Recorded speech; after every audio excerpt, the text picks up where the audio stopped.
Bicol Express tayo. Let's go. Let's do it. Pam, pam, pam, pam.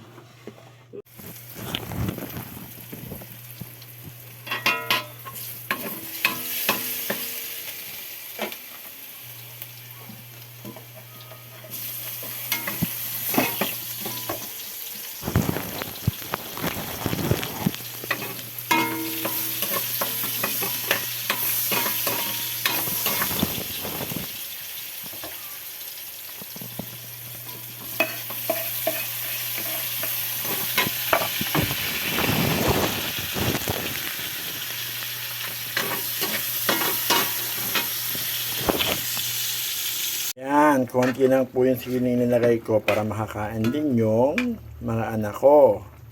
At tapos naman po, sa nagsatanong kung bakit walang bagoong, allergy po yung mga anak ko sa bagoong. At para po sa tao na nagsasabi na kami lang dalawa ng misis ko ang nanonood sa Reels ko at YouTube ko, marami naman po nagla-like at nag-views. So, yan po ang Bicol Express version ng Cavite po sa Alfonso. Paalam!